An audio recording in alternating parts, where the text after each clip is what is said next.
A few European Union countries have taken steps to distribute special passes to allow citizens inoculated against the coronavirus that causes COVID-19 to travel freely. Denmark has said it would go ahead and develop by month end a digital COVID passport that would help its citizens travel to countries requiring a vaccination and also allow them visit restaurants or attend mass events. Sweden also announced this week that it would launch such a pass in time for the summer season.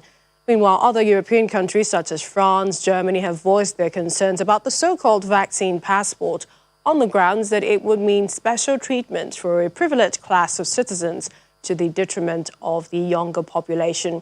So with the first COVID-19 vaccines weeks away in Nigeria, the question has been raised by the PTF on how this might affect travel in the future. Joining us here in Lagos is Mr. Harry Obey, the Director, Women, Children, Vulnerable Groups, at the Department of National Human Rights Commission, NHRC.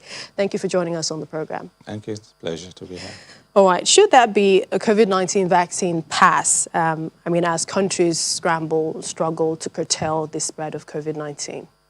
Yeah, whether there should be a pass or not is a priority, or it's at the discretion of each country, because that's an issue that has to do with free movement and things like that. Eventually, we're going to get to a level where such pass may be necessary.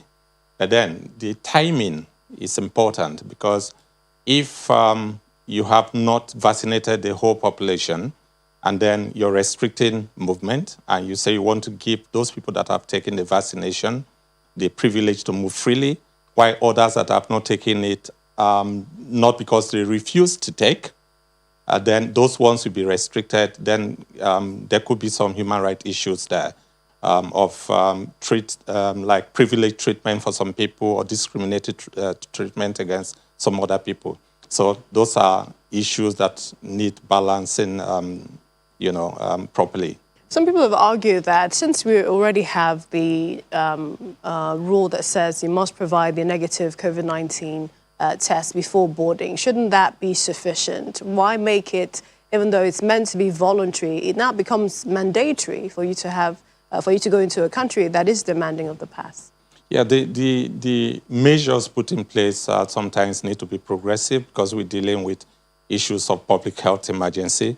And so if by the judgment of the regulatory agencies, the government thinks that they need to progress from a particular form of restriction or measure to another, then they have to see whether it is far-reaching enough and it is protective for the general public. So for now, we have not reached the level of vaccination to say that majority of people have been vaccinated. So tendering a negative test result may be sufficient. But I can imagine that we are likely to progress to a level where you need to show that you have been vaccinated to be able to move freely. So at the point that the restriction or the pass restriction need to be flagged depends on each country and at what level of achievement with regard to vaccination or the measures they have put in place. Looking at perhaps Nigeria's case, we're still expecting the vaccines. We still have a number of people who feel that they will not be taking the vaccine. What's your take on perhaps how much the government is progressing with that education about the importance of the vaccine? Yeah, the government needs to step up whatever they are doing to assure the populace that, look, the vaccination is necessary. And because there's a lot of conspiracy theories going around, some people say it's not safe, others say that it is man-made and programmed to do certain things or the other. So government need to step up their sensitization and advocacy to assure the populace that, look, the vaccine is healthy, and so you can go out, take the vaccine when it is available. And this is where the roles of government agencies like NAFDAC and other agencies need to actually come on board to assure the population.